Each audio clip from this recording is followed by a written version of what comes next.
Well, the spotlight on the Texas power grid. More than 27,000 of our Valley neighbors still don't have their lights back on right now. So many want answers as to why the power grid couldn't handle the demand this week. Here's Channel 5's Tanvi Verma. ERCOT this morning announcing an end to the rolling blackouts around the state. Thousands are still without power here in the valley, still freezing and in the dark. Some energy experts saying these conditions are a consequence of the private business model. And in order to save money, the industry was unprepared for this severe winter pattern.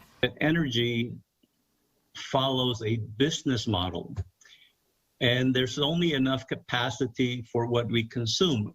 Would you build additional power plants for days like this, for 2 or 3 days? Dr. Reyna saying there's no financial incentive for a business to prepare for an outlying scenario, since the costs may outweigh the benefits. But in a press conference today, ERCOT CEO saying this is far from the case.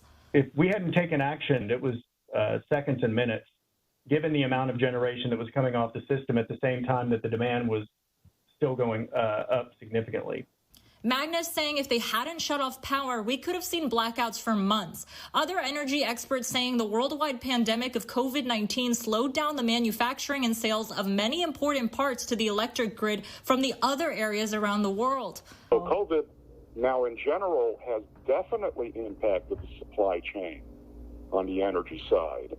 Saying trade embargoes with countries like China also playing a part in slowing down how we got parts like transformers. But ultimately, Dr. Domijan saying this sort of outlying weather condition is the result of climate change. 10 years ago, energy operators warned Texas was not ready for a severe winter storm caused by climate change. But equipment was not brought up to standard.